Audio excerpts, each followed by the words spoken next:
Hello everyone, good morning. तो मेरा YouTube का जो कमेंट सेक्शन है वहाँ पे एक क्वेश्चन हमेशा आता है, भाई आप बोलते हो आप ड्यूटी में हो तो आप क्या करते हो, आपका जॉब प्रोफाइल के बारे में बताओ। तो मैं सोचा एक वीडियो में डिटेल्स में इसके बारे में थोड़ा बोल देता हूँ, मेरा जॉब के बारे में। तो एज यू ऑल नो, मेरा क्लास 12 2018 में था, तो तब मेरे को नीट के बारे में उतना पता नहीं था। मैं एक प्रैक्टिकल वे में सोचा था लाइफ को, मुझे थोड़ा जल्दी जॉब वगैरह करना था। तो इसीलिए मैं स्टेट मेडिकल फैकल्टी ऑफ वेस्ट बंगाल के एक एग्जाम होता है SMFW बोल के, जैसा नीट है ना ऐसा ही एक कॉम्पिटिटिव एग्जाम होता है। हर स्टेट का अलग अलग एग्जाम होता है। तो मैंने उस एग्जाम को दिया एंड उसके बाद उसको क्रैक किया एंड 200 एंड 300 के आसपास मेरा रैंक था शायद, 2018 के बाद है। तो उसके बाद में डिप्लोमा इन डायलिसिस टेक्नोलॉजीज बोल के कोर्स था। मतलब पैरामेडिकल के अंदर बहुत सारा स्ट्रीम होता है, जैसा नीट में से MBBS BDS BMS BHMS ऐसा होता है ना, बट वहाँ पे और भी बहुत सारे ऑप्शन होता है। उसके बाद मैं नीलरतन सरकार मेडिकल कॉलेज एंड हॉस्पिटल जो कलकत्ता में है ना, वहाँ पे मैं डिप्लोमा इन डायलिसिस टेक्नोलॉजीज बोल के एक कोर्स था, वहाँ पे एडमिशन लिया था। उसके बाद 2 साल मैंने पढ़ाई किया था वहाँ पे एंड उसके बाद 6 मंथ के आसपास मेरा इंटर्नशिप था। देन उसके बाद मैंने 1-2 जगह पे जॉब भी किया हूँ। जैसा अभी मैं शास्त्रोदीप डायलिसिस सेंटर जो बनगा म्यूनिसिपैलिटी के अंडर है, वहाँ पे मैं जॉब करता हूँ। तो ऐसे ही मैं काम करता था एंड उसके बाद नीट के लिए मैं सोचा एंड नीट के बारे में पढ़ाई किया, वो तो आप लोग जानते ही हो। तो मेरा जो नीट का इनिशियल जर्नी था वो यहाँ से ही बनगा शास्त्रोदीप डायलिसिस सेंटर से स्टार्ट हुआ था। मैं यहाँ पे ही पढ़ाई करता था। अगर मैं डायलिसिस का जो जॉब में क्या करना है उसके बारे में थोड़ा डिटेल्स में बताऊँ तो यहाँ पे मेरा 8 आवर्स के आसपास शिफ्टिंग ड्यूटी था।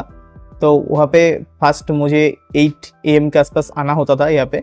देन उसके बाद इनिशियल पेशेंट को स्टार्ट करना होता है, बट पीछे जो पेशेंट चल रहे हैं अभी, तो ऐसा इनिशियल पेशेंट स्टार्ट करना होता है, वो 1 आवर्स के आसपास टाइम लगता है वहाँ पे। देन उसके बाद 4 आवर्स का एक शिफ्ट में डायलिसिस होता है।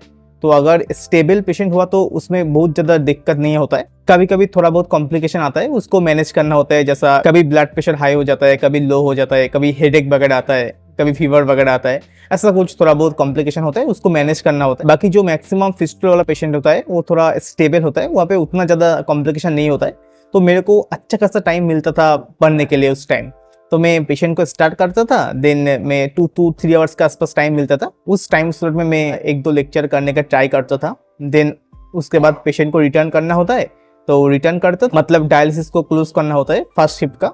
उसको करने के बाद नेक्स्ट शिफ्ट को स्टार्ट करना होता है, उसको स्टार्ट करता था। देन उसके बाद फिर से 2-3 आवर्स स्लॉट मिलता था, उसमें मैं फिर से पढ़ाई करता था।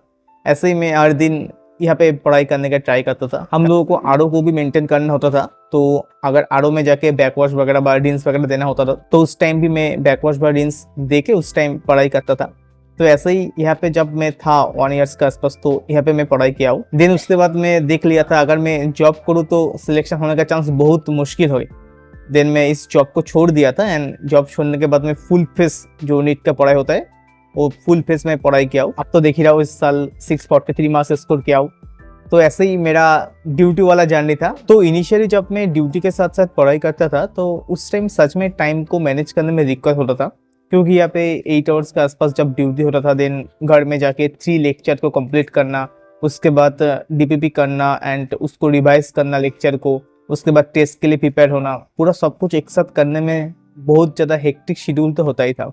क्योंकि यहाँ पे भी 8 आवर्स के आसपास ड्यूटी होता था, बट मैं उसको मैनेज तो कुछ दिन जरूर किया हूँ।